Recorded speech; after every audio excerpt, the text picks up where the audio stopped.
We continue with this story. Chapter 4.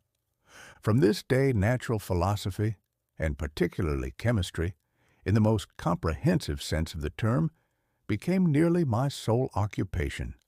I read with ardor those works, so full of genius and discrimination, which modern inquirers have written on these subjects.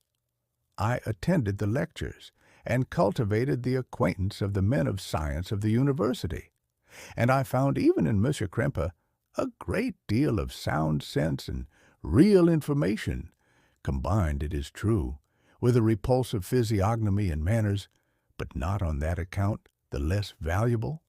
In M. Waldman I found a true friend. His gentleness was never tinged by dogmatism, and his instructions were given with an air of frankness and good nature that banished every idea of pedantry. In 1,000 ways he smoothed for me the path of knowledge and made the most abstruse inquiries clear and facile to my apprehension. My application was at first fluctuating and uncertain. It gained strength as I proceeded, and soon became so ardent and eager that the stars often disappeared in the light of morning whilst I was yet engaged in my laboratory. As I applied so closely, it may be easily conceived that my progress was rapid. My ardor was indeed the astonishment of the students, and my proficiency that of the masters. Professor Krempe often asked me with a sly smile how Cornelius Agrippa went on, whilst M. Waldman expressed the most heartfelt exultation in my progress. 2 years passed in this manner, during which I paid no visit to Geneva, but was engaged, heart and soul, in the pursuit of some discoveries which I hope to make none but those who have experienced them can conceive of the enticements of science. That in other studies you go as far as others have gone before you, and there is nothing more to know. But in a scientific pursuit there is continual food for discovery and wonder.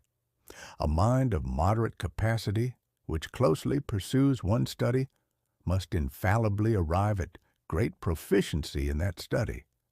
And I, who continually sought the attainment of one object of pursuit, and was solely wrapped up in this, improved so rapidly that at the end of 2 years I made some discoveries in the improvement of some chemical instruments, which procured me great esteem and admiration at the university. When I had arrived at this point, and had become as well acquainted with the theory and practice of natural philosophy as depended on the lessons of any of the professors at Ingolstadt, my residence there being no longer conducive to my improvements, I thought of returning to my friends in my native town, when an incident happened that protracted my stay. One of the phenomena which had peculiarly attracted my attention was the structure of the human frame, and indeed any animal endued with life. Whence, I often asked myself, did the principle of life proceed? It was a bold question, and one which has ever been considered as a mystery. Yet, with how many things are we upon the brink of becoming acquainted, if cowardice or carelessness did not restrain our inquiries? I revolved these circumstances in my mind, and determined thenceforth to apply myself more particularly to those branches of natural philosophy which relate to physiology. Unless I had been animated by an almost supernatural enthusiasm, my application to this study would have been irksome and almost intolerable. To examine the causes of life, we must first have recourse to death. I became acquainted with the science of anatomy, but this was not sufficient. I must also observe the natural decay and corruption of the human body. In my education, my father had taken the greatest precautions that my mind should be impressed with no supernatural horrors. I do not ever remember to have trembled at a tale of superstition, or to have feared the apparition of a spirit darkness had no effect upon my fancy, and a churchyard was to me merely the receptacle of bodies deprived of life, which, from being the seat of beauty and strength, had become food for the worm. Now I was led to examine the cause and progress of this decay, and forced to spend days and nights in vaults and charnel houses. My attention was fixed upon every object, the most insupportable to the delicacy of the human feelings. I saw how the fine form of man was degraded and wasted. I beheld the corruption of death succeed to the blooming cheek of life. I saw how the worm inherited the wonders of the eye and brain. I paused, examining and analyzing all the minutiae of causation as exemplified in the change from life to death and death to life, until from the midst of this darkness a sudden light broke in upon me, a light so brilliant and wondrous, yet so simple, that while I became dizzy with the immensity of the prospect which it illustrated, I was surprised that among so many men of genius who had directed their inquiries towards the same science, that I alone should be reserved to discover so astonishing a secret. Remember, I am not recording the vision of a madman. The sun does not more certainly shine in the heavens than that which I now affirm is true. Some miracle might have produced it, yet the stages of the discovery were distinct and probable. After days and nights of incredible labor and fatigue, I succeeded in discovering the cause of generation and life. Nay, more, I became myself capable of bestowing animation upon lifeless matter. The astonishment which I had at first experienced on this discovery soon gave place to delight and rapture. After so much time spent in painful labor, to arrive at once at the summit of my desires was the most gratifying consummation of my toils. But this discovery was so great and overwhelming that all the steps by which I had been progressively led to it were obliterated, and I beheld only the result, what had been the study and desire of the wisest men since the creation of the world was now within my grasp. Not that, like a magic scene, it all opened upon me at once. The information I had obtained was of a nature rather to direct my endeavors so soon as I should point them towards the object of my search than to exhibit that object already accomplished.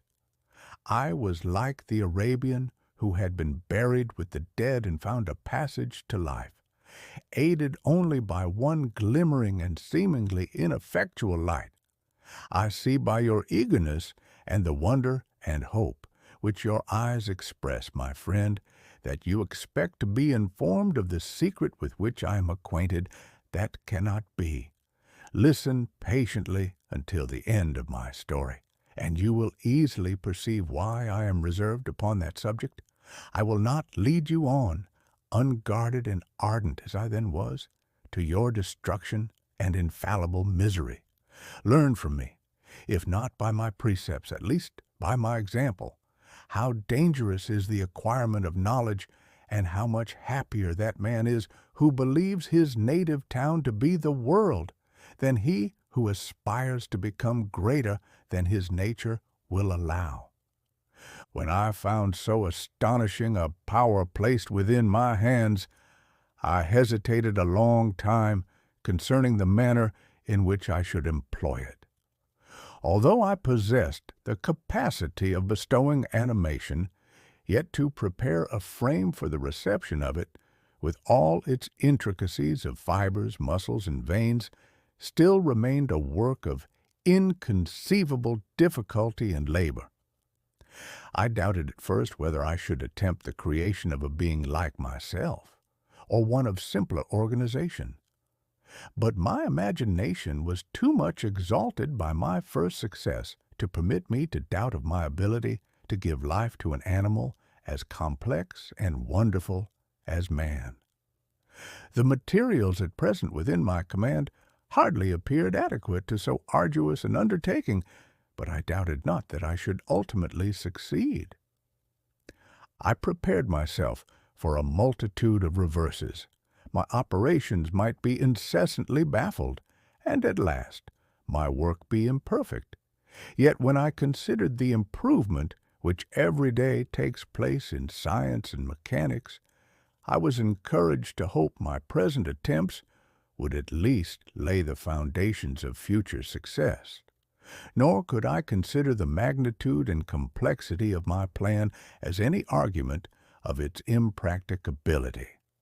It was with these feelings that I began the creation of a human being.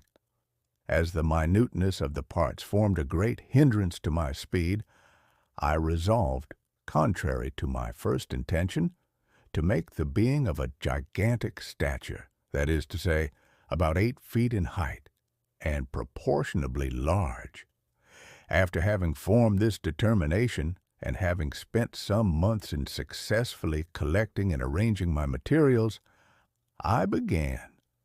No one can conceive the variety of feelings which bore me onwards, like a hurricane, in the first enthusiasm of success. Life and death appeared to me ideal bounds, which I should first break through, and pour a torrent of light into our dark world. A new species would bless me as its creator and source.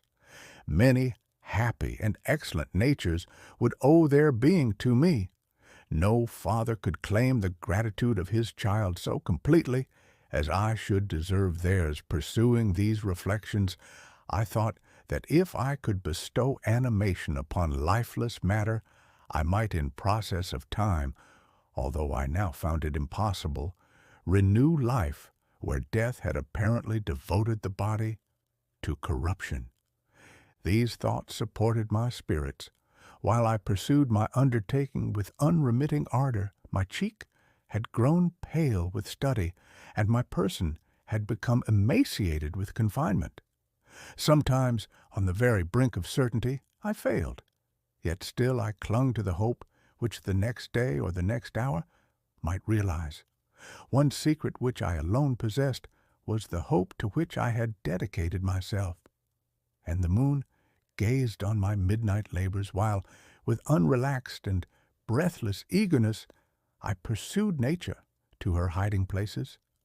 Who shall conceive the horrors of my secret toil as I dabbled among the unhallowed damps of the grave, or tortured the living animal to animate the lifeless clay? My limbs now tremble, and my eyes swim with the remembrance, but then a resistless and almost frantic impulse urged me forward. I seemed to have lost all soul or sensation, but for this one pursuit it was indeed but a passing trance that only made me feel with renewed acuteness. So soon as, the unnatural stimulus ceasing to operate, I had returned to my old habits. I collected bones from charnel houses and disturbed with profane fingers the tremendous secrets of the human frame. In a solitary chamber, or rather cell, at the top of the house, and separated from all the other apartments by a gallery and staircase, I kept my workshop of filthy creation. My eyeballs were starting from their sockets in attending to the details of my employment. The dissecting room and the slaughterhouse furnished many of my materials, and often did my human nature turn with loathing from my occupation, whilst, still urged on by an eagerness which perpetually increased, I brought my work near to a conclusion. The summer months passed, while I was thus engaged, heart and soul, in one pursuit. It was a most beautiful season. Never did the fields bestow a more plentiful harvest, or the vines yield a more luxuriant vintage, but my eyes were insensible to the charms of nature, and the same feelings which made me neglect the scenes around me caused me also to forget those friends who were so many miles absent, and whom I had not seen for so long a time. I knew my silence disquieted them. And I well remembered the words of my father, I know that while you are pleased with yourself, you will think of us with affection, and we shall hear regularly from you. You must pardon me if I regard any interruption in your correspondence as a proof that your other duties are equally neglected.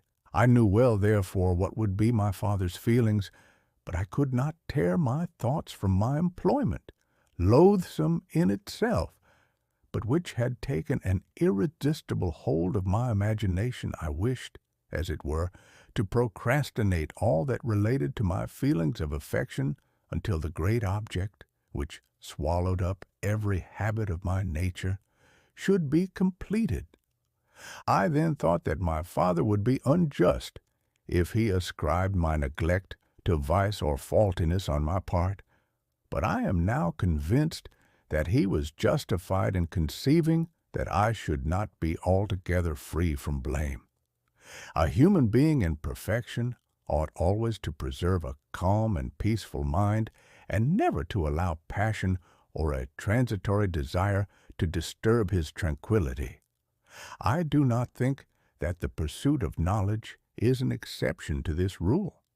If the study to which you apply yourself has a tendency to weaken your affections and to destroy your taste for those simple pleasures in which no alloy can possibly mix, then that study is certainly unlawful, that is to say, not befitting the human mind. If this rule were always observed, if no man allowed any pursuit whatsoever to interfere with the tranquillity of his domestic affections, Greece had not been enslaved. Caesar would have spared his country, America would have been discovered more gradually, and the empires of Mexico and Peru had not been destroyed. But I forget that I am moralizing in the most interesting part of my tale, and your looks remind me to proceed. My father made no reproach in his letters, and only took notice of my silence by inquiring into my occupations more particularly than before winter, spring, and summer passed away during my labors. But I did not watch the blossom or the expanding leaves, sights which before always yielded me supreme delight. So deeply was I engrossed in my occupation, the leaves of that year had withered before my work drew near to a close, and now every day showed me more plainly how well I had succeeded. But my enthusiasm was checked by my anxiety, and I appeared rather like one doomed by slavery to toil in the mines, or any other unwholesome trade, than an artist occupied by his favorite employment. Every night I was oppressed by a slow fever, and I became nervous to a most painful degree. The fall of a leaf startled me, and I shunned my fellow creatures as if I had been guilty of a crime. Sometimes I grew alarmed at the wreck I perceived that I had become. The energy of my purpose alone sustained me. My labors would soon end, and I believed that exercise and amusement would then drive away incipient disease, and I promised myself both of these when my creation should be complete. Chapter 5. It was on a dreary night of November that I beheld the accomplishment of my toils. With an anxiety that almost amounted to agony, I collected the instruments of life around me, that I might infuse a spark of being into the lifeless thing that lay at my feet. It was already 1 in the morning. The rain pattered dismally against the panes, and my candle was nearly burnt out, when, by the glimmer of the half-extinguished light, I saw the dull yellow eye of the creature open. It breathed hard, and a convulsive motion agitated its limbs. How can I describe my emotions at this catastrophe, or how delineate the wretch whom with such infinite pains and care I had endeavored to form? His limbs were in proportion, and I had selected his features as beautiful, great God! His yellow skin scarcely covered the work of muscles and arteries beneath. His hair was of a lustrous black and flowing, his teeth of a pearly whiteness. But these luxuriances only formed a more horrid contrast with his watery eyes, that seemed almost of the same color as the dun-white sockets in which they were set, his shriveled complexion and straight black lips. The different accidents of life are not so changeable as the feelings of human nature. I had worked hard for nearly 2 years for the sole purpose of infusing life into an inanimate body. For this, I had deprived myself of rest and health. I had desired it with an ardor that far exceeded moderation, but now that I had finished, the beauty of the dream vanished, and breathless horror and disgust filled my heart. Unable to endure the aspect of the being I had created, I rushed out of the room and continued a long time traversing my bedchamber, unable to compose my mind to sleep. At length lassitude succeeded to the tumult I had before endured, and I threw myself on the bed in my clothes, endeavoring to seek a few moments of forgetfulness. But it was in vain. I slept indeed, but I was disturbed by the wildest dreams. I thought I saw Elizabeth in the bloom of health, walking in the streets of Ingolstadt, delighted and surprised. I embraced her, but as I imprinted the first kiss on her lips, they became livid with the hue of death. Her features appeared to change, and I thought that I held the corpse of my dead mother in my arms.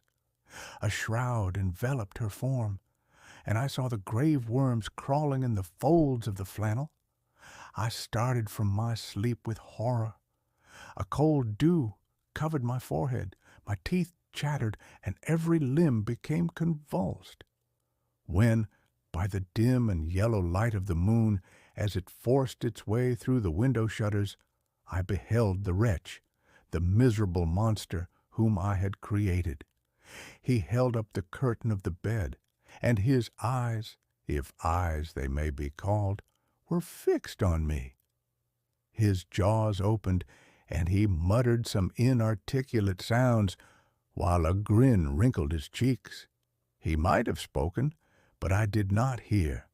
One hand was stretched out, seemingly to detain me, but I escaped and rushed downstairs. I took refuge in the courtyard belonging to the house which I inhabited, where I remained during the rest of the night, walking up and down in the greatest agitation, listening attentively, catching and fearing each sound as if it were to announce the approach of the demoniacal corpse to which I had so miserably given life. Oh, no mortal could support the horror of that countenance.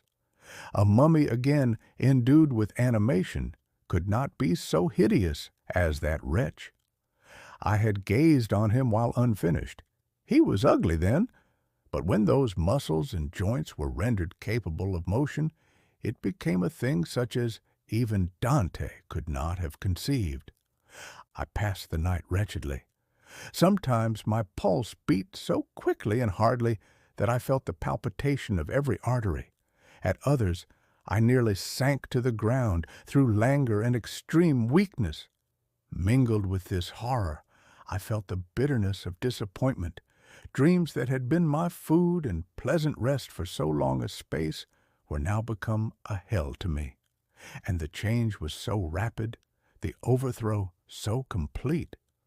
Morning, dismal and wet, at length dawned and discovered to my sleepless and aching eyes the church of Ingolstadt, its white steeple and clock, which indicated the 6th hour. The porter opened the gates of the court, which had that night been my asylum, and I issued into the streets, pacing them with quick steps, as if I sought to avoid the wretch whom I feared every turning of the street would present to my view. I did not dare return to the apartment which I inhabited, but felt impelled to hurry on, although drenched by the rain, which poured from a black and comfortless sky. I continued walking in this manner for some time, endeavoring by bodily exercise to ease the load that weighed upon my mind. I traversed the streets without any clear conception of where I was or what I was doing. My heart palpitated in the sickness of fear, and I hurried on with irregular steps, not daring to look about me, like one who, on a lonely road, doth walk in fear and dread, and having once turned round, walks on and turns no more his head, because he knows a frightful fiend doth close behind him tread. Coleridge's Ancient Mariner. Continuing thus, I came at length opposite to the inn at which the various diligences and carriages usually stopped.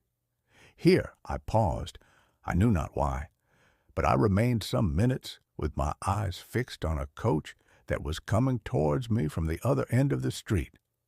As it drew nearer, I observed that it was the Swiss diligence. It stopped just where I was standing, and on the door being opened, I perceived Henry Clerval, who, on seeing me, instantly sprung out. "My dear Frankenstein," exclaimed he, "how glad I am to see you!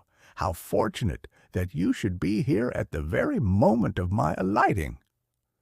Nothing could equal my delight on seeing Clerval. His presence brought back to my thoughts my father, Elizabeth, and all those scenes of home so dear to my recollection. I grasped his hand, and in a moment forgot my horror and misfortune. I felt suddenly, and for the first time during many months, calm and serene joy. I welcomed my friend, therefore, in the most cordial manner, and we walked towards my college.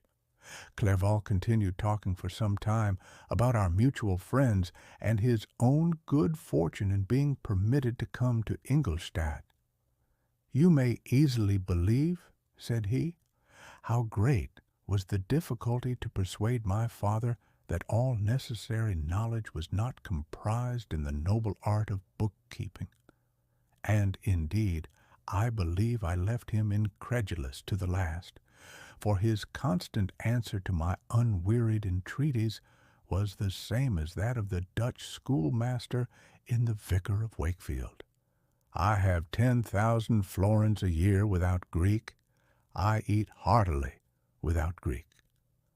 But his affection for me at length overcame his dislike of learning, and he has permitted me to undertake a voyage of discovery to the land of knowledge.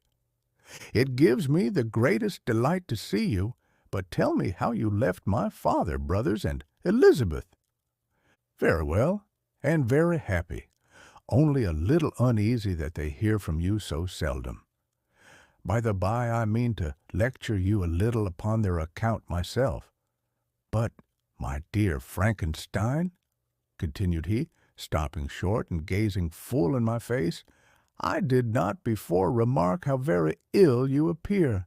So thin and pale, you look as if you had been watching for several nights." "You have guessed right.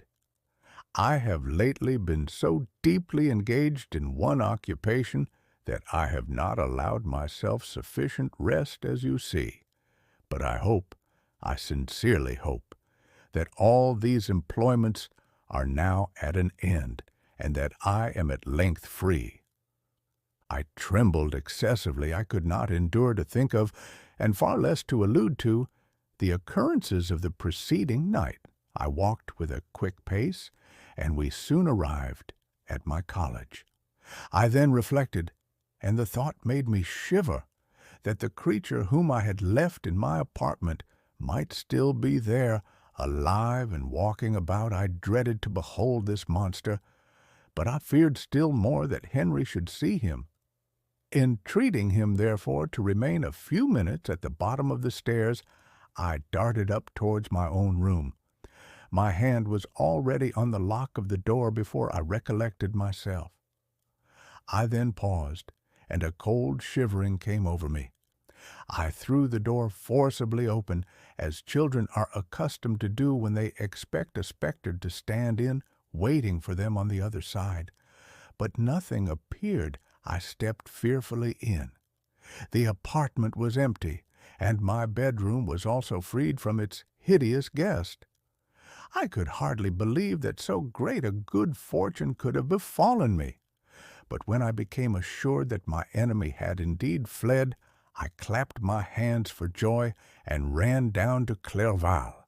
We ascended into my room, and the servant presently brought breakfast, but I was unable to contain myself. It was not joy only that possessed me. I felt my flesh tingle with excess of sensitiveness, and my pulse beat rapidly. I was unable to remain for a single instant in the same place. I jumped over the chairs, clapped my hands, and laughed aloud. Clerval at first attributed my unusual spirits to joy on his arrival, but when he observed me more attentively, he saw a wildness in my eyes for which he could not account, and my loud, unrestrained, heartless laughter frightened and astonished him. "My dear Victor," cried he, "what for God's sake is the matter? Do not laugh in that manner. How ill you are! What is the cause of all this?" "Do not ask me," cried I, putting my hands before my eyes, for I thought I saw the dreaded spectre glide into the room. "He can tell. Oh, save me, save me!" I imagined that the monster seized me. I struggled furiously and fell down in a fit. Poor Clerval! What must have been his feelings? A meeting, which he anticipated with such joy, so strangely turned to bitterness. But I was not the witness of his grief, for I was lifeless and did not recover my senses for a long, long time. This was the commencement of a nervous fever, which confined me for several months. During all that time, Henry was my only nurse.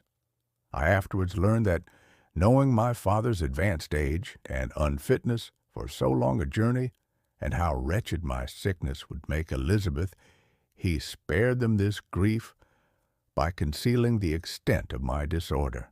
He knew that I could not have a more kind and attentive nurse than himself, and firm in the hope he felt of my recovery, he did not doubt that, instead of doing harm, he performed the kindest action that he could towards them.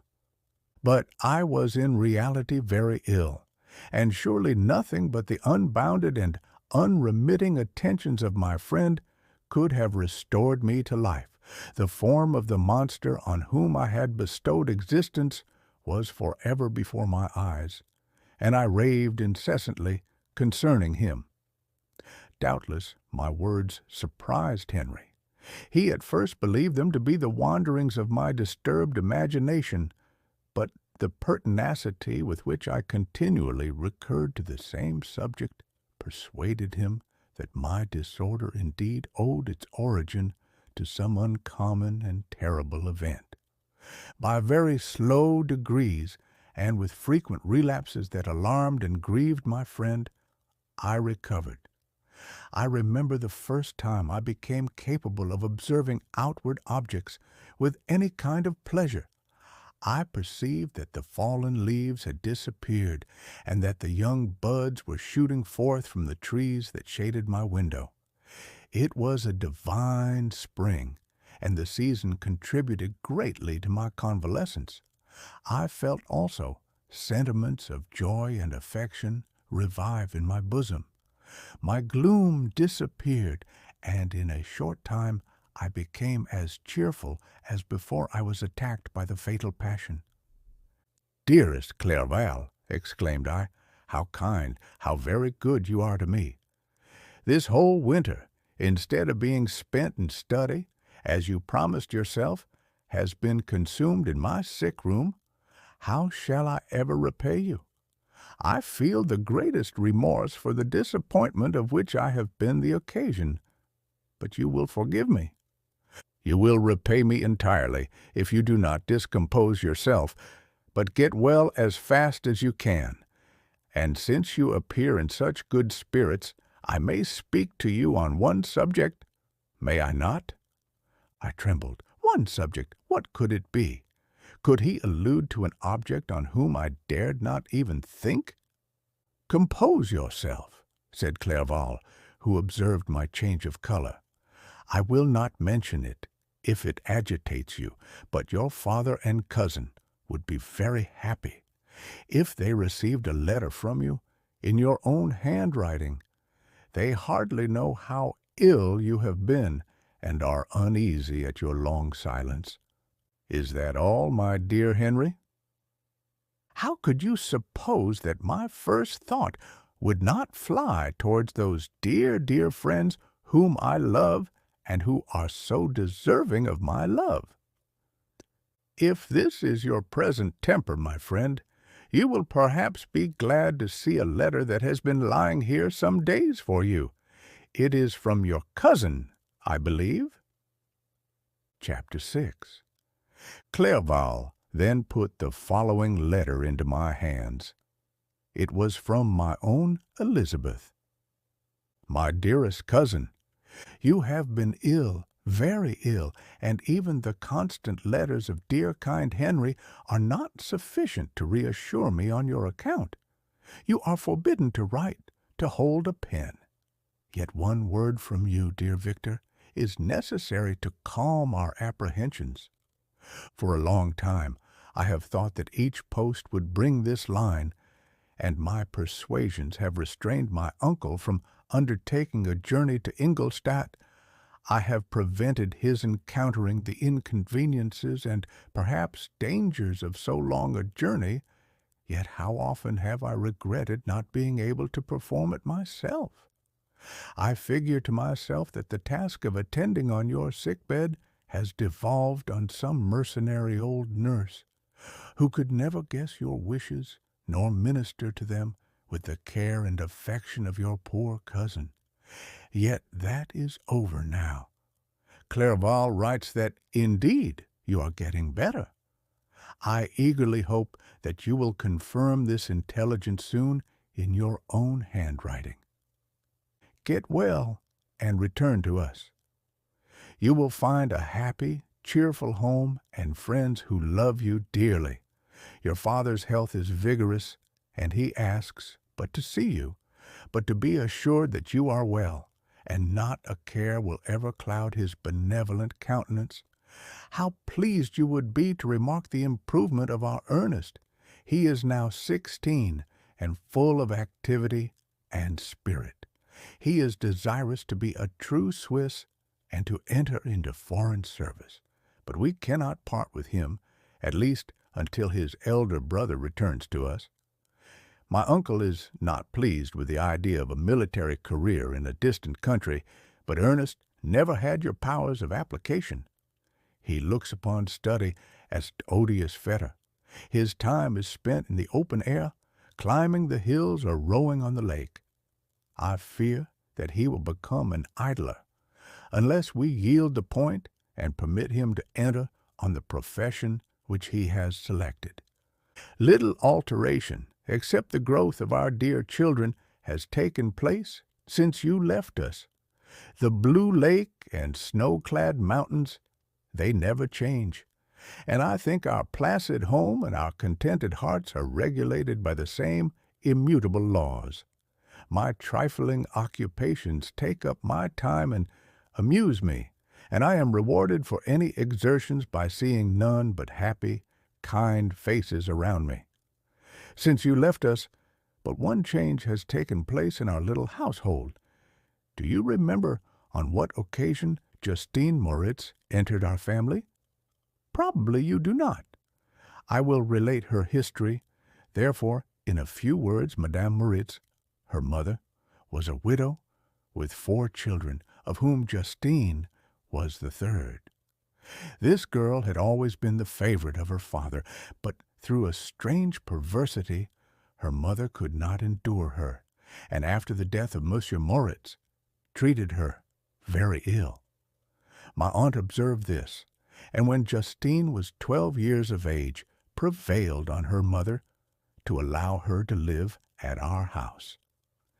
The republican institutions of our country have produced simpler and happier manners than those which prevail in the great monarchies that surround it.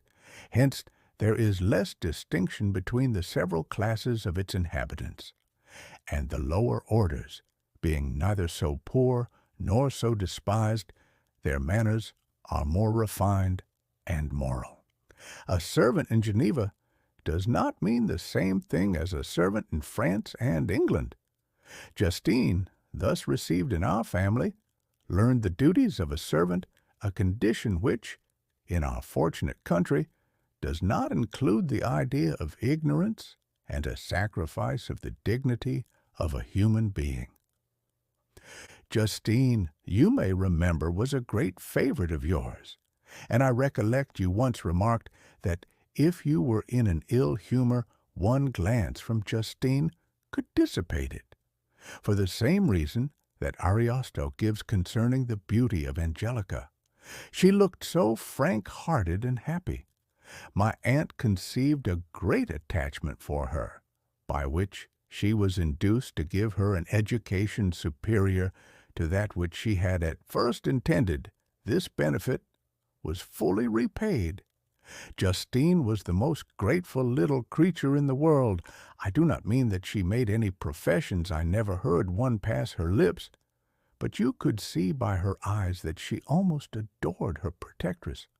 Although her disposition was gay and, in many respects, inconsiderate, yet she paid the greatest attention to every gesture of my aunt. She thought her the model of all excellence, and endeavored to imitate her phraseology and manners, so that even now she often reminds me of her. When my dearest aunt died, everyone was too much occupied in their own grief to notice poor Justine, who had attended her during her illness with the most anxious affection. Poor Justine was very ill, but other trials were reserved for her. One by one, her brothers and sister died, and her mother, with the exception of her neglected daughter, was left childless. The conscience of the woman was troubled. She began to think that the deaths of her favorites was a judgment from heaven to chastise her partiality. She was a Roman Catholic, and I believe her confessor confirmed the idea which she had conceived. Accordingly, a few months after your departure for Ingolstadt, Justine was called home by her repentant mother. Poor girl! She wept when she quitted our house. She was much altered since the death of my aunt. Grief had given softness and a winning mildness to her manners, which had before been remarkable for vivacity, nor was her residence at her mother's house of a nature to restore her gaiety. The poor woman was very vacillating in her repentance. She sometimes begged Justine to forgive her unkindness, but much oftener accused her of having caused the deaths of her brothers and sister Perpetual, fretting at length through Madame Moritz into a decline, which at first increased her irritability, but she is now at peace forever. She died on the first approach of cold weather at the beginning of this last winter.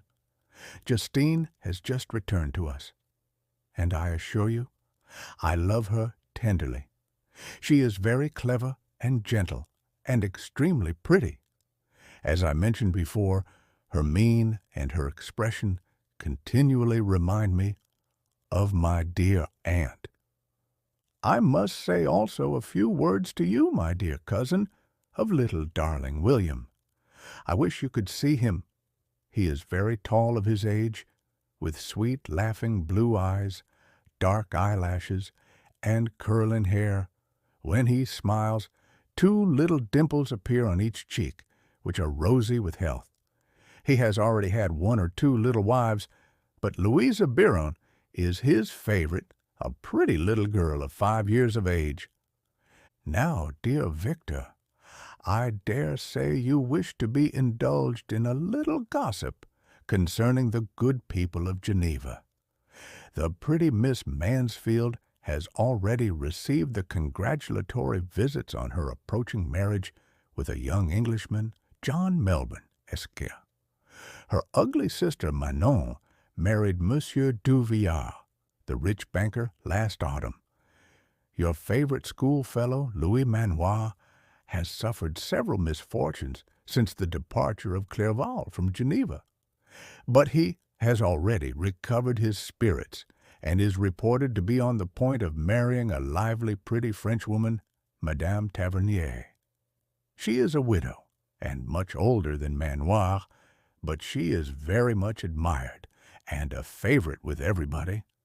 I have written myself into better spirits, dear cousin, but my anxiety returns upon me as I conclude.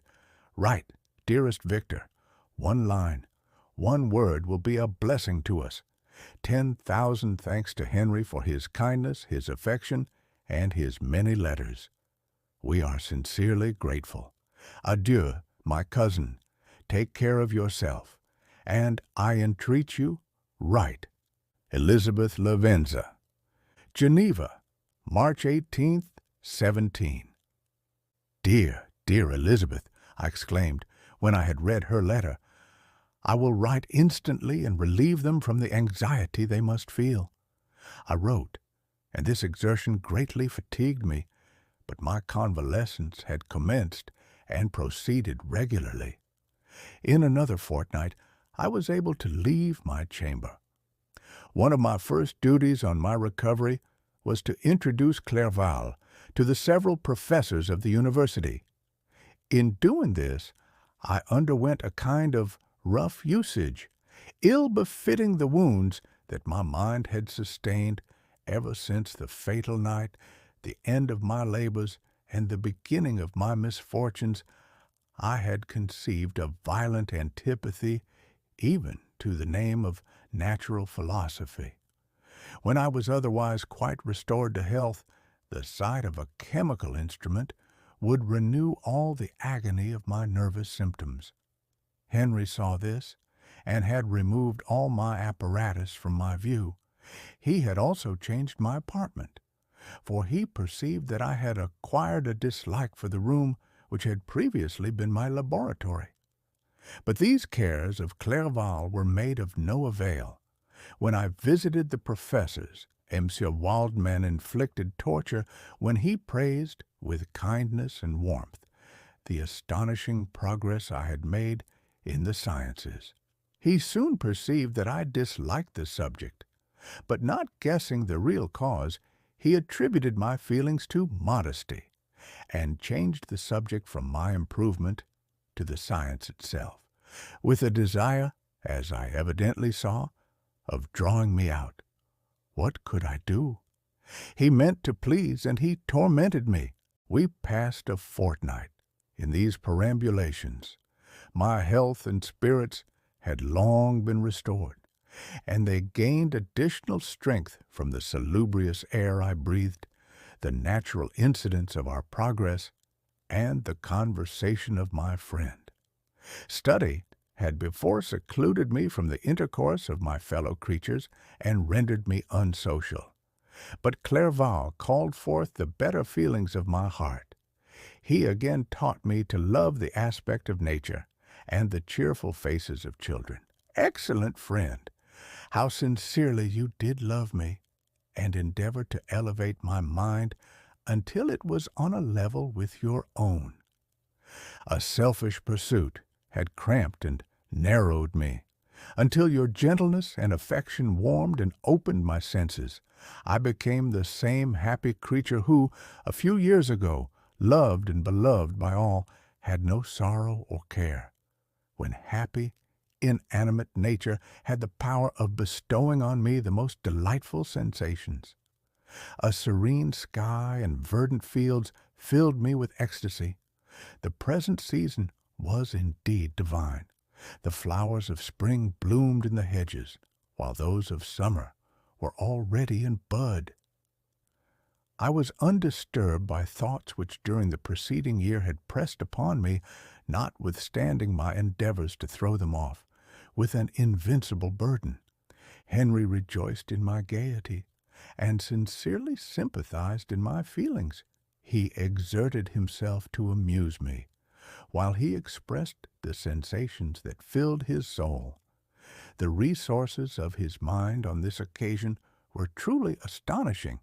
His conversation was full of imagination, and very often, in imitation of the Persian and Arabic writers, he invented tales of wonderful fancy and passion. At other times, he repeated my favorite poems or drew me out into arguments which he supported with great ingenuity. We returned to our college on a Sunday afternoon. The peasants were dancing, and everyone we met appeared gay and happy. My own spirits were high, and I bounded along with feelings of unbridled joy and hilarity. Chapter 7. On my return, I found the following letter from my father. My dear Victor, you have probably waited impatiently for a letter to fix the date of your return to us, and I was at first tempted to write only a few lines, merely mentioning the day on which I should expect you. But that would be a cruel kindness, and I dare not do it. What would be your surprise, my son, when you expected a happy and glad welcome, to behold, on the contrary, tears and wretchedness? And how, Victor, can I relate our misfortune? Absence cannot have rendered you callous to our joys and griefs, and how shall I inflict pain on my long-absent son? I wish to prepare you for the woeful news, but I know it is impossible. Even now your eye skims over the page to seek the words which are to convey to you the horrible tidings. William is dead, that sweet child whose smiles delighted and warmed my heart, who was so gentle, yet so gay. Victor, he is murdered. I will not attempt to console you, but will simply relate the circumstances of the transaction. Last Thursday, May 7th, I, my niece, and your 2 brothers went to walk in Plainpalais. The evening was warm and serene, and we prolonged our walk farther than usual. It was already dusk before we thought of returning, and then we discovered that William and Ernest, who had gone on before, were not to be found. We accordingly rested on a seat until they should return. Presently Ernest came and inquired if we had seen his brother. He said that he had been playing with him, that William had run away to hide himself, and that he vainly sought for him, and afterwards waited for a long time, but that he did not return. This account rather alarmed us, and we continued to search for him until night fell, when Elizabeth conjectured that he might have returned to the house. He was not there. We returned again, with torches, for I could not rest, when I thought that my sweet boy had lost himself, and was exposed to all the damps and dews of night. Elizabeth also suffered extreme anguish. About 5 in the morning, I discovered my lovely boy, whom the night before I had seen blooming and active in health, stretched on the grass, livid and motionless.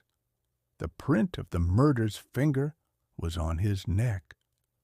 He was conveyed home, and the anguish that was visible in my countenance betrayed the secret to Elizabeth.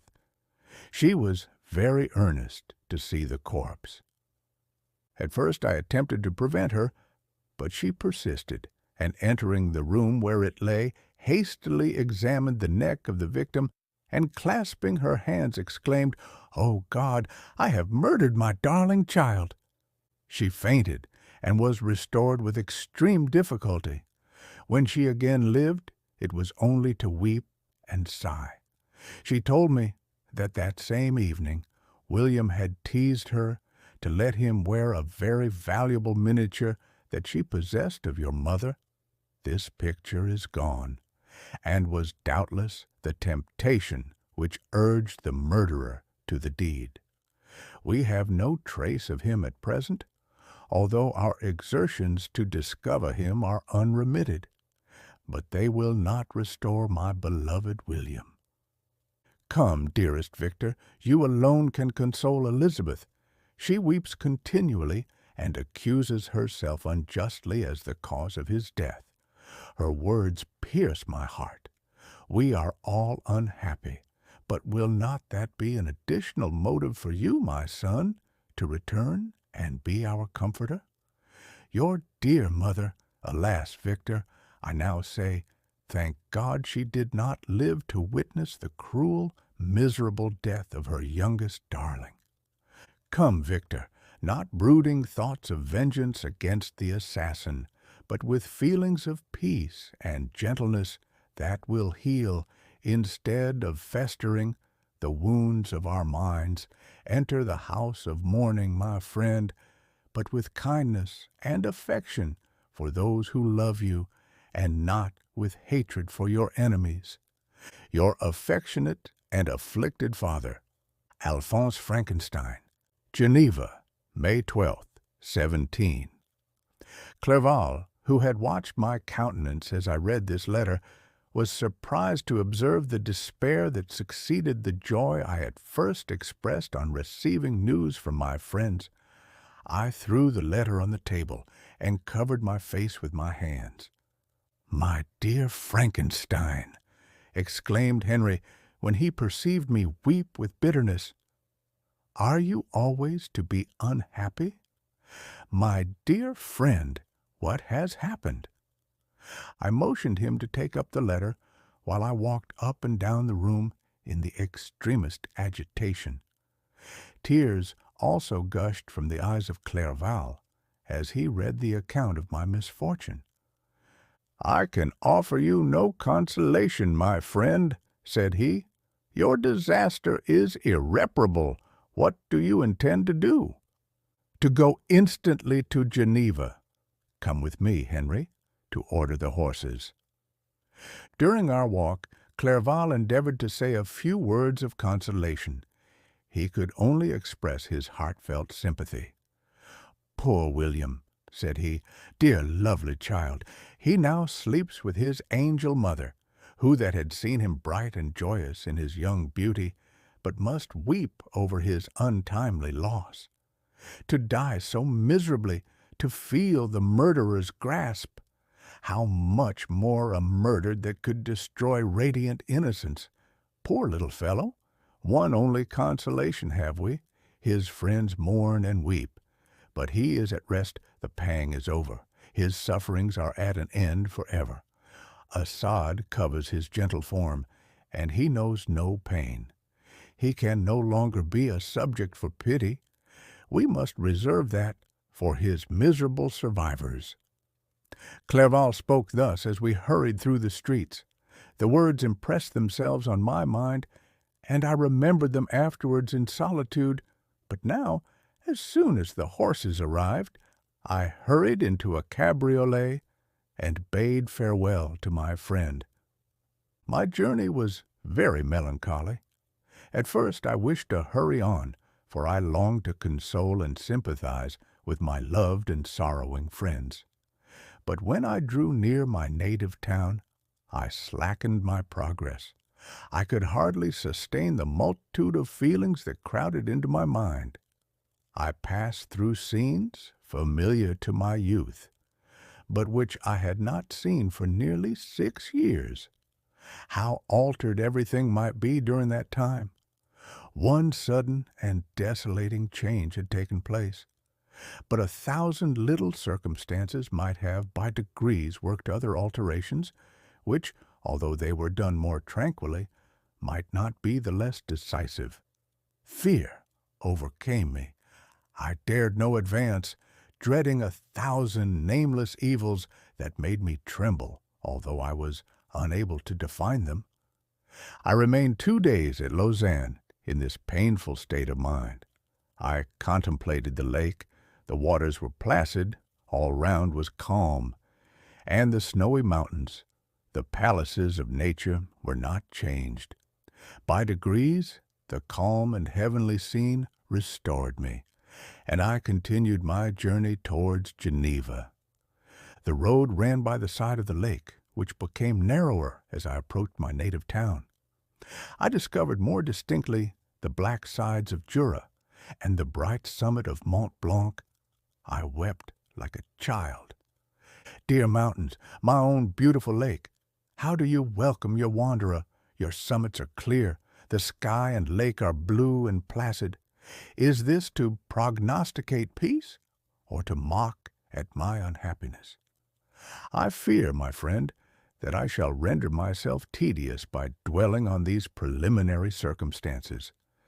But they were days of comparative happiness, and I think of them with pleasure. My country, my beloved country! Who but a native can tell the delight I took in again beholding thy streams, thy mountains, and, more than all, thy lovely lake? Yet, as I drew nearer home, grief and fear again overcame me. Night also closed around, and when I could hardly see the dark mountains, I felt still more gloomily. The picture appeared a vast and dim scene of evil, and I foresaw obscurely that I was destined to become the most wretched of human beings. Alas, I prophesied truly, and failed only in one single circumstance, that in all the misery I imagined and dreaded, I did not conceive the 100th part of the anguish I was destined to endure. It was completely dark when I arrived in the environs of Geneva. The gates of the town were already shut, and I was obliged to pass the night at Secheron, a village at the distance of half a league from the city. The sky was serene, and as I was unable to rest, I resolved to visit the spot where my poor William had been murdered. As I could not pass through the town, I was obliged to cross the lake in a boat to arrive at Plainpalais. During this short voyage, I saw the lightning playing on the summit of Mont Blanc in the most beautiful figures. The storm appeared to approach rapidly, and on landing, I ascended a low hill that I might observe its progress. It advanced. The heavens were clouded, and I soon felt the rain coming slowly in large drops, but its violence quickly increased. I quitted my seat and walked on, although the darkness and storm increased every minute, and the thunder burst with a terrific crash over my head. It was echoed from Salève, the Juras, and the Alps of Savoy. Vivid flashes of lightning dazzled my eyes, illuminating the lake, making it appear like a vast sheet of fire. Then for an instant everything seemed of a pitchy darkness, until the eye recovered itself from the preceding flash. The storm, as is often the case in Switzerland, appeared at once in various parts of the heavens. The most violent storm hung exactly north of the town, over the part of the lake which lies between the promontory of Bellerive and the village of Coppet. Another storm enlightened Jura with faint flashes, and another darkened and sometimes disclosed the Mole, a peaked mountain to the east of the lake. While I watched the tempest, so beautiful yet terrific, I wandered on with a hasty step. This noble war in the sky elevated my spirits. I clasped my hands and exclaimed aloud, "William, dear angel, this is thy funeral, this thy dirge." As I said these words, I perceived in the gloom a figure which stole from behind a clump of trees near me. I stood fixed, gazing intently. I could not be mistaken. A flash of lightning illuminated the object and discovered its shape plainly to me. Its gigantic stature and the deformity of its aspect, more hideous than belongs to humanity, instantly informed me that it was the wretch, the filthy demon to whom I had given life. What did he there? Could he be, I shuddered at the conception, the murderer of my brother? No sooner did that idea cross my imagination then I became convinced of its truth. My teeth chattered, and I was forced to lean against a tree for support. The figure passed me quickly, and I lost it in the gloom. Nothing in human shape could have destroyed the fair child. He was the murderer. I could not doubt it. The mere presence of the idea was an irresistible proof of the fact. I thought of pursuing the devil, but it would have been in vain, for another flash discovered him to me hanging among the rocks of the nearly perpendicular ascent of Mont Salève, a hill that bounds Plain-Palais on the south. He soon reached the summit and disappeared. I remained motionless. The thunder ceased, but the rain still continued, and the scene was enveloped in an impenetrable darkness. I revolved in my mind the events which I had until now sought to forget. The whole train of my progress toward the creation, the appearance of the works of my own hands at my bedside, its departure. 2 years had now nearly elapsed since the night on which he first received life, and was this his first crime? Alas, I had turned loose into the world a depraved wretch, whose delight was in carnage and misery. Had he not murdered my brother? No one can conceive the anguish I suffered during the remainder of the night, which I spent, cold and wet, in the open air. But I did not feel the inconvenience of the weather. My imagination was busy in scenes of evil and despair.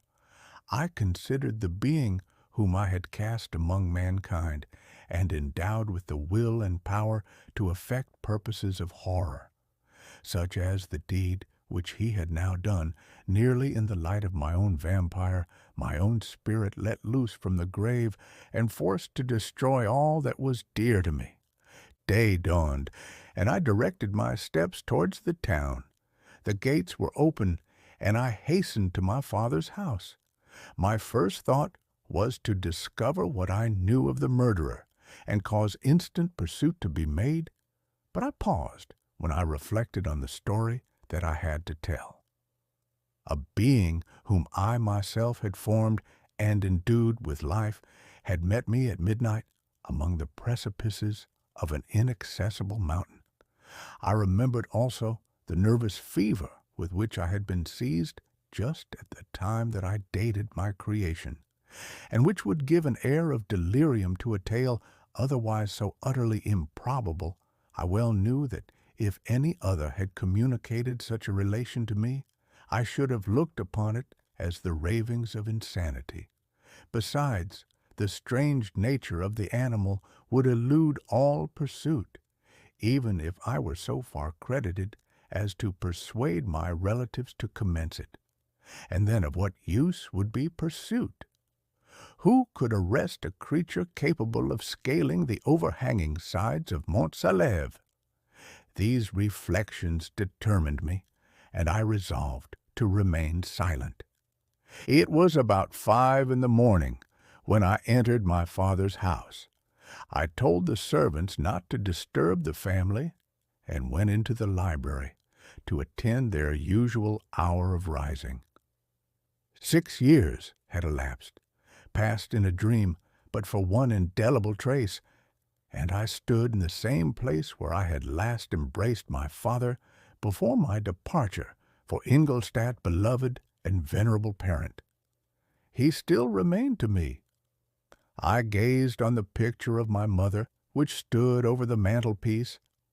It was an historical subject, painted at my father's desire, and represented Caroline Beaufort in an agony of despair, kneeling by the coffin of her dead father.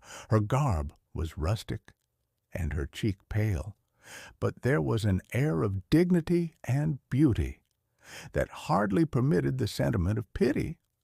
Below this picture was a miniature of William, and my tears flowed when I looked upon it. While I was thus engaged, Ernest entered. He had heard me arrive and hastened to welcome me. "Welcome, my dearest Victor," said he. "Ah, I wish you had come 3 months ago, and then you would have found us all joyous and delighted. You come to us now to share a misery which nothing can alleviate, yet your presence will, I hope, revive our father, who seems sinking under his misfortune, and your persuasions will induce poor Elizabeth to cease her vain and tormenting self-accusations. Poor William, he was our darling and our pride. Tears, unrestrained, fell from my brother's eyes. A sense of mortal agony crept over my frame. Before, I had only imagined the wretchedness of my desolated home. The reality came on me as a new and a not less terrible disaster. I tried to calm Ernest. I inquired more minutely concerning my father, and here I named my cousin. She most of all, said Ernest, requires consolation. She accused herself of having caused the death of my brother, and that made her very wretched. But since the murderer has been discovered— The murderer discovered! Good God! How can that be? Who could attempt to pursue him? It is impossible. One might as well try to overtake the winds or confine a mountain stream with a straw. I saw him too. He was free last night. I do not know what you mean, replied my brother in accents of wonder, but to us the discovery we have made completes our misery. No one would believe it at first, and even now Elizabeth will not be convinced, notwithstanding all the evidence. Indeed, who would credit that Justine Moritz, who was so amiable and fond of all the family, could suddenly become so capable of so frightful, so appalling a crime? Justine Moritz! Poor, poor girl! Is she the accused? But it is wrongfully. Everyone knows that. No one believes it, surely, Ernest. No one did at first, but several circumstances came out that have almost forced conviction upon us, and her own behavior has been so confused as to add to the evidence of facts a weight that, I fear, leaves no hope for doubt. But she will be tried today, and you will then hear all. He then related that, the morning on which the murder of poor William had been discovered, Justine had been taken ill and confined to her bed for several days. During this interval, one of the servants, happening to examine the apparel she had worn on the night of the murder, had discovered in her pocket the picture of my mother, which had been judged to be the temptation of the murderer. The servant instantly showed it to one of the others, who, without saying a word to any of the family, went to a magistrate, and, upon their deposition, Justine was apprehended. On being charged with the fact, the poor girl confirmed the suspicion in a great measure by her extreme confusion of manner. This was a strange tale, but it did not shake my faith, and I replied earnestly, "You are all mistaken. I know the murderer. Justine, poor good Justine, is innocent." At that instant, my father entered. I saw unhappiness deeply impressed on his countenance, but he endeavored to welcome me cheerfully, and, after we had exchanged our mournful greeting, would have introduced some other topic than that of our disaster, had not Ernest exclaimed, "Good God, Papa! Victor says that he knows who was the murderer of poor William."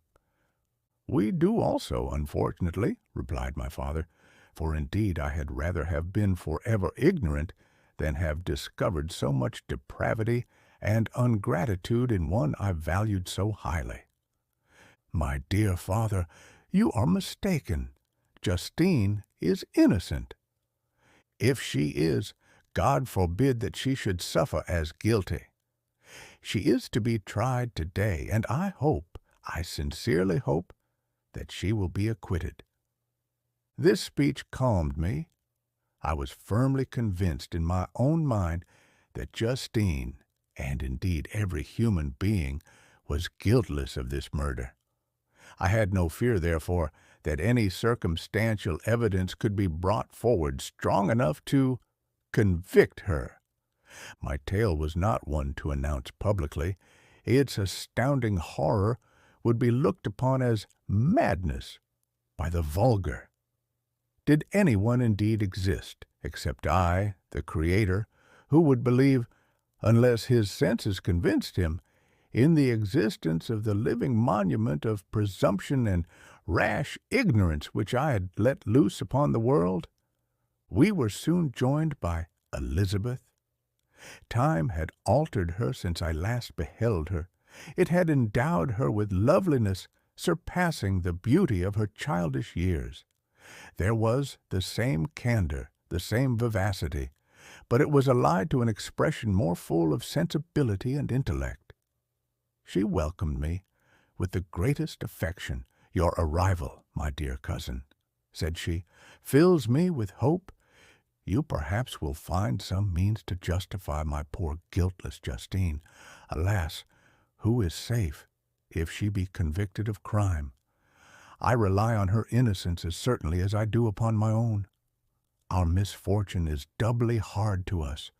We have not only lost that lovely darling boy, but this poor girl, whom I sincerely love, is to be torn away by even a worse fate. If she is condemned, I never shall know joy more, but she will not, I am sure she will not. And then I shall be happy again, even after the sad death of my little William." "She is innocent, my Elizabeth," said I, "and that shall be proved. Fear nothing, but let your spirits be cheered by the assurance of her acquittal." "How kind and generous you are! Everyone else believes in her guilt, and that made me wretched, for I knew that it was impossible. And to see everyone else prejudiced in so deadly a manner rendered me hopeless and despairing." She wept. "Dearest niece," said my father, "dry your tears. If she is, as you believe, innocent, rely on the justice of our laws and the activity with which I shall prevent the slightest shadow of partiality." Chapter 8. We passed a few sad hours until 11 o'clock, when the trial was to commence. My father and the rest of the family being obliged to attend as witnesses, I accompanied them to the court. During the whole of this wretched mockery of justice, I suffered living torture. It was to be decided whether the result of my curiosity and lawless devices would cause the death of two of my fellow beings, one a smiling babe full of innocence and joy, the other far more dreadfully murdered, with every aggravation of infamy that could make the murder memorable in horror. Justine also was a girl of merit and possessed qualities which promised to render her life happy. Now all was to be obliterated in an ignominious grave, and I the cause. 1,000 times rather would I have confessed myself guilty of the crime ascribed to Justine, but I was absent when it was committed, and such a declaration would have been considered as the ravings of a madman, and would not have exculpated her who suffered through me. The appearance of Justine was calm.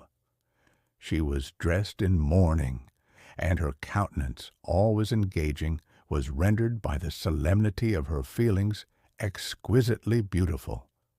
Yet she appeared confident in innocence, and did not tremble, although gazed on and execrated by thousands, for all the kindness which her beauty might otherwise have excited was obliterated in the minds of the spectators by the imagination of the enormity she was supposed to have committed. She was tranquil, yet her tranquillity was evidently constrained, and as her confusion had before been adduced as a proof of her guilt, she worked up her mind to an appearance of courage. When she entered the court, she threw her eyes round it and quickly discovered where we were seated. A tear seemed to dim her eye when she saw us, but she quickly recovered herself, and a look of sorrowful affection seemed to attest her utter guiltlessness. the trial began, and after the advocate against her had stated the charge, several witnesses were called. Several strange facts combined against her, which might have staggered anyone who had not such proof of her innocence as I had. She had been out the whole of the night on which the murder had been committed, and towards morning had been perceived by a market woman not far from the spot where the body of the murdered child had been afterwards found. The woman asked her what she did there, but she looked very strangely, and only returned a confused and unintelligible answer.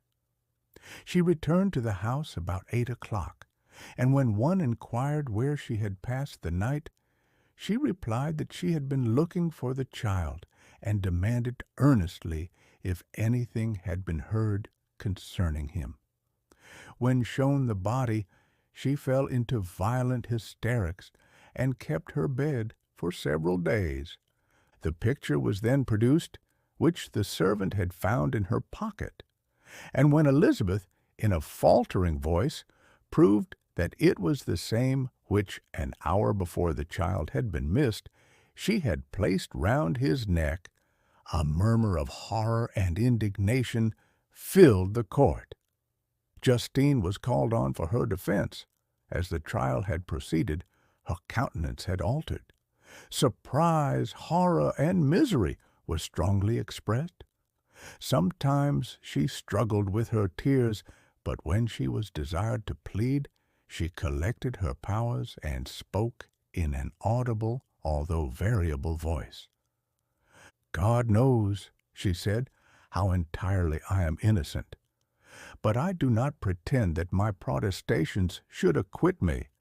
I rest my innocence on a plain and simple explanation of the facts which have been adduced against me, and I hope the character I have always borne will incline my judges to a favorable interpretation where any circumstance appears doubtful or suspicious."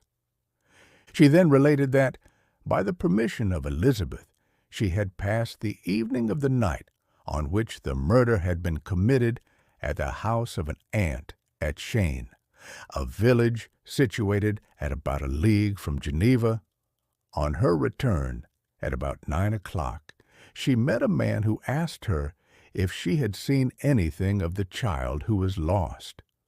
She was alarmed by this account, and passed several hours in looking for him, when the gates of Geneva were shut, and she was forced to remain several hours of the night in a barn belonging to a cottage, being unwilling to call up the inhabitants, to whom she was well known.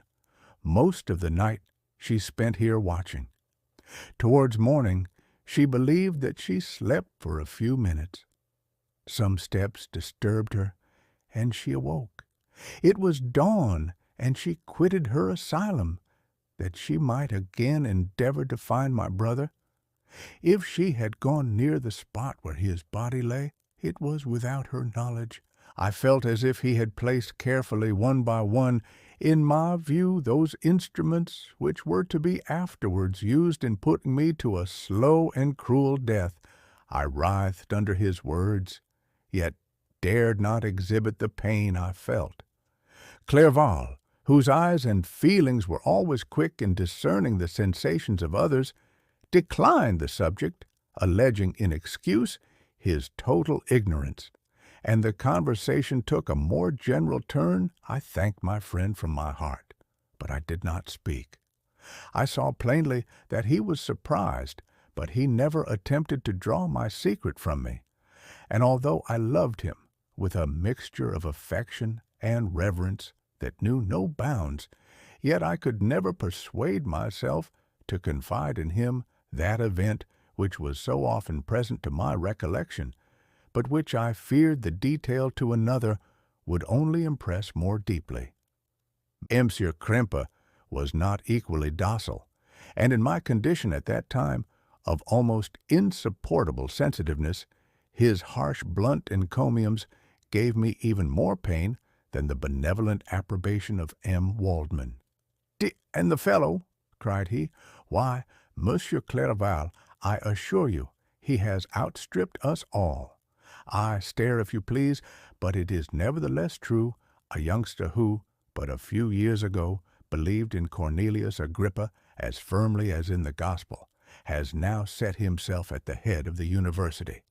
And if he is not soon pulled down, we shall all be out of countenance.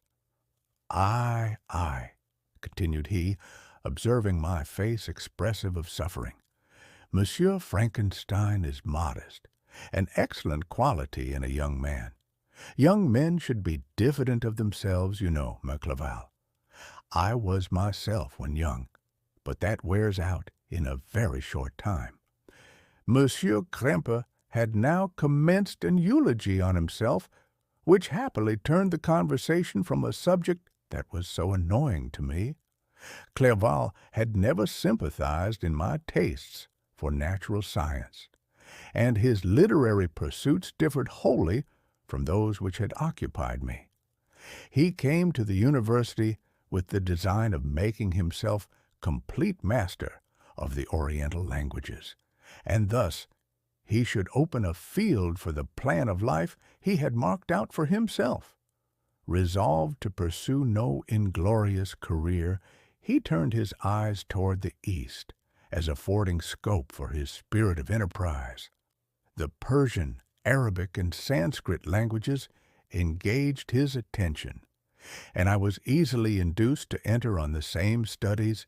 Idleness had ever been irksome to me, and now that I wished to fly from reflection and hated my former studies, I felt great relief in being the fellow pupil with my friend, and found not only instruction, but consolation in the works of the Orientalists. I did not, like him, attempt a critical knowledge of their dialects, for I did not contemplate making any other use of them than temporary amusement. I read merely to understand their meaning, and they well repaid my labors. Their melancholy is soothing, and their joy elevating, to a degree I never experienced in studying the authors of any other country. When you read their writings, life appears to consist in a warm sun and a garden of roses, in the smiles and frowns of a fair enemy, and the fire that consumes your own heart. How different from the manly and heroical poetry of Greece and Rome! Summer passed away in these occupations, and my return to Geneva was fixed for the latter end of autumn. But being delayed by several accidents, winter and snow arrived, the roads were deemed impassable, and my journey was retarded until the ensuing spring. I felt this delay very bitterly, for I longed to see my native town and my beloved friends. My return had only been delayed so long from an unwillingness to leave Clerval in a strange place, before he had become acquainted with any of its inhabitants. The winter, however, was spent cheerfully, and although the spring was uncommonly late when it came, its beauty compensated for its dilatoriness. The month of May had already commenced, and I expected the letter daily, which was to fix the date of my departure, when Henry proposed a pedestrian tour in the environs of Ingolstadt, that I might bid a personal farewell to the country I had so long inhabited. I acceded with pleasure to this proposition. I was fond of exercise, and Clerval had always been my favorite companion in the ramble of this nature that I had taken among the scenes of my native country. We invite you to continue this journey with us. The next part of the story is already available, so feel free to keep listening and enjoy the continuation of this audiobook.